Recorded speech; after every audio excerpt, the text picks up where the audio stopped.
السلام عليكم ورحمة الله تعالى وبركاته. بسم الله الرحمن الرحيم. والحمد لله رب العالمين. اللهم صل على سيدنا محمد وعلى آل سيدنا ومولانا محمد. പ്രിയപ്പെട്ടവരെ, മാഷാ അല്ലാഹ്, വിശുദ്ധ റമദാനിന്റെ 25-ാം രാവ് ഇന്ന് നമ്മളിലേക്ക് വരികയാണ്. അല്ലാഹു സുബ്ഹാനഹു വ തആല നമുക്ക് സുന്ദരമായ ലൈലത്തുൽ ഖദർ അല്ലാഹു നൽകി അനുഗ്രഹിക്കുമാറാവട്ടെ. പ്രിയപ്പെട്ടവരെ, നാം വിശുദ്ധരായ റസൂലുള്ളാഹി സ്വല്ലല്ലാഹു അലൈഹി വസല്ലമ തങ്ങൾ ഒരു മനുഷ്യനെ വിജയത്തിന്റെ സോപാനത്തിലേക്ക് കൈപിടിച്ചു കൊണ്ടുപോകാൻ വേണ്ടുന്ന മുഴുവൻ സംവിധാനങ്ങളും ഈ വിശുദ്ധമായ മതത്തിൽ അള്ളാഹുവിന്റെ റസൂൽ സ്വല്ലല്ലാഹു അലൈഹി വസല്ലമ തങ്ങൾ സ്ട്രക്ചർ ചെയ്തിട്ടുണ്ട്. അതിൽ മർമ്മപ്രധാനമായ ഒരു കാര്യമാണ്, ഒരു മനുഷ്യൻ വിജയിക്കണമെങ്കിൽ എപ്പോഴും അവന്റെ മനസ്സ്, അവന്റെ ചിന്ത എപ്പോഴും പോസിറ്റീവായ, എപ്പോഴും പ്രസരിപ്പുള്ള ചിന്തയുണ്ടായിരിക്കണം. പ്രസരിപ്പുള്ള ചിന്ത ഒരു മനുഷ്യനിൽ നിലനിൽക്കുന്നുണ്ടെങ്കിൽ തീർച്ച അവൻ വിജയിച്ചിരിക്കും.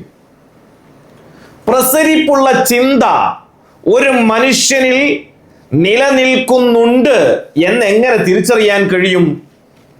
മഹാന്മാരായ പണ്ഡിതന്മാരും അതേപോലെ ആധുനിക പണ്ഡിതന്മാരും എല്ലാവരും ഒരേപോലെ പറയുന്ന ഒരു കാര്യമുണ്ട്. ഒരു മനുഷ്യനിൽ പ്രസരിപ്പുള്ള ചിന്തയാണ് നിലനിൽക്കുന്നത് എന്നറിയാൻ, അതല്ല ഒരു മനുഷ്യന്റെ സ്വഭാവം മനസ്സിലാക്കാൻ, ആ മനുഷ്യന്റെ സംസാരം നാം കേട്ടാൽ മതി. ആ മനുഷ്യന്റെ, ഒരു മനുഷ്യന്റെ സംസാരമാണ് അവന്റെ സംസ്കാരം.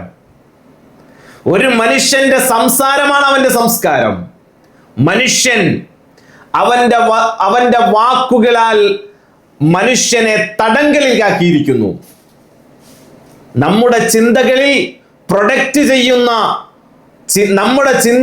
പ്രൊഡക്റ്റ് ചെയ്യുന്ന കാര്യങ്ങളാണ് നമ്മുടെ നാവിലൂടെ പുറത്തു വരുന്നത്. അങ്ങനെയാണെങ്കിൽ എൻ്റെ പ്രിയപ്പെട്ടവരെ, നമുക്ക് വിജയിക്കാൻ നിങ്ങൾ ആഗ്രഹിക്കുന്നുണ്ടെങ്കിൽ, വിജയിക്കാൻ നിങ്ങൾ കൊതിക്കുന്നുണ്ടെങ്കിൽ, തീർച്ച നിങ്ങൾ പ്രസരിപ്പുള്ള ചിന്തകൾ ഉള്ളവരായിരിക്കണം. എന്നാൽ മാത്രമേ നല്ല വാചകങ്ങൾ നമ്മുടെ നാവിലൂടെ പുറത്തേക്ക് വരികയുള്ളൂ. നമ്മുടെ ചിന്ത പ്രസരിപ്പുള്ളതാണെന്ന് നമുക്ക് മനസ്സിലാക്കാൻ ചില വഴികൾ മഹാന്മാരായ ആലിമീങ്ങളും ആധുനിക പണ്ഡിതന്മാരും നമ്മളെ പഠിപ്പിക്കുന്നുണ്ട്. എന്താണെന്നറിയുമോ? അതിൽ വളരെ പ്രധാനപ്പെട്ട ഒരു കാര്യമാണ് മറ്റുള്ളവരുടെ നന്മകളെ, മറ്റുള്ളവർ ചെയ്ത നന്മയെ നാം പ്രോത്സാഹിപ്പിക്കുന്ന രൂപത്തിൽ സംസാരം നമ്മുടെ നാവിൽ നിന്ന് വരുന്നുണ്ടോ? നമ്മുടെ ചിന്ത പ്രസരിപ്പുള്ളതാണ്. മറ്റുള്ളവരുടെ നന്മയെ കാണുകയും ആ നന്മയെ പ്രോത്സാഹിപ്പിക്കുന്ന രൂപത്തിലുള്ള, അനുമോദിക്കുന്ന രൂപത്തിലുള്ള സംസാരങ്ങൾ നമ്മുടെ നാവിൽ നിന്ന് വരുന്നുണ്ടെങ്കിൽ നമ്മുടെ ചിന്ത പ്രസരിപ്പുള്ളതാണ്. 1. 2, മറ്റുള്ളവരെ പ്രോത്സാഹിപ്പിക്കുന്ന രൂപത്തിലുള്ള വാക്കുകളാണോ നമ്മുടെ നാവിൽ നിന്ന് വരുന്നത്? എന്നാൽ അങ്ങനെയുള്ള ആളുകളുടെയും സംസാരം, ചിന്തയും പ്രസരിപ്പുള്ള ചിന്തയാണ്. നിങ്ങൾ നോക്കൂ, ഈ സംസാരത്തെ റമളാൻ നമ്മളിലേക്ക് നൽകുന്ന സമ്മാനമല്ലേ? സയ്യിദുൽ വജൂദ് മുഹമ്മദുർ റസൂലുള്ളാഹി സല്ലല്ലാഹു അലൈഹി വസല്ലമ തങ്ങൾ അടിക്കടി ഓർമ്മപ്പെടുത്തുന്ന കാര്യം എന്താ? രണ്ടേക്ക് 2 അവയവമാണ് നിങ്ങൾക്ക് നരകം നിർബന്ധമാക്കി തരുന്നത്. ആ 2 അവയവങ്ങൾക്ക് എല്ലില്ല. അതിൽ വളരെ പ്രധാനപ്പെട്ട ഒരു അവയവമാണ് നാവ്. എന്തോ പറഞ്ഞു പോകും. പറയരുത്. മൻ കാന യുഅ്മിനു ബില്ലാഹി വൽ യൗമിൽ ആഖിർ, റസൂലുള്ളാഹി സ്വല്ലല്ലാഹു അലൈഹി വസല്ലം തങ്ങൾ ആവർത്തിച്ച് പഠിപ്പിക്കുന്ന വാചകമാണ്. നിങ്ങൾ ആരെങ്കിലും അല്ലാഹുവിലും അവന്റെ റസൂലിലും ഖിയാമത്ത് നാളിലും വിശ്വാസമുണ്ടോ?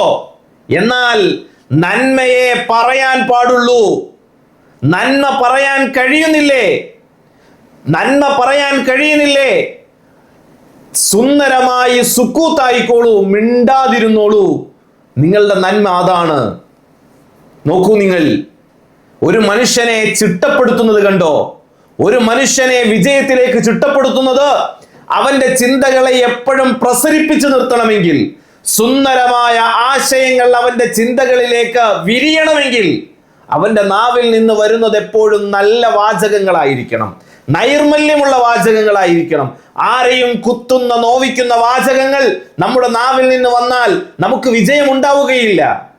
സയ്യിദുനാ മൂസാ നബി അലൈഹി സ്വലാത്തു വസ്സലാമിനോട് വിശുദ്ധ ഖുർആൻ പറയുന്നു, ലോകധിക്കാരിയായ, അഹങ്കാരിയായ, അക്രമിയായ ഫിർഔനിനോട് നിങ്ങൾ സംസാരിക്കാൻ പോകുമ്പോൾ മൂസാ നബിയെ ഖൂലാ ലഹു ഖൗലൻ ലയ്യിന, ഖൂലാ ലഹു ഖൗലൻ ലയ്യിന, നൈർമല്യമുള്ള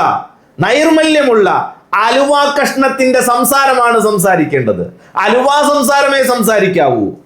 അതുകൊണ്ട് എൻ്റെ പ്രിയപ്പെട്ടവരെ, നമ്മുടെ ചിന്ത പ്രസരിപ്പുള്ളതായാൽ മാത്രമേ നമുക്ക് വിജയം ഉണ്ടാവുകയുള്ളൂ.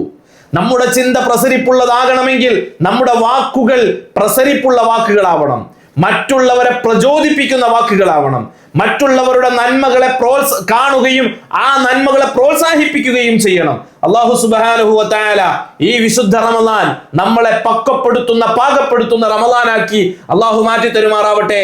സല്ലല്ലാഹു അലാ മുഹമ്മദ് സല്ലല്ലാഹു അലൈഹി വസല്ലം, സല്ലല്ലാഹു അലാ മുഹമ്മദ് സല്ലല്ലാഹു അലൈഹി വസല്ലം. അല്ലാഹുമ്മ സല്ലി അലാ മുഹമ്മദ് യാ റബ്ബി സല്ലി അലൈഹി വസല്ലം. വസ്സലാമു അലൈക്കും വറഹ്മത്തുള്ളാഹി.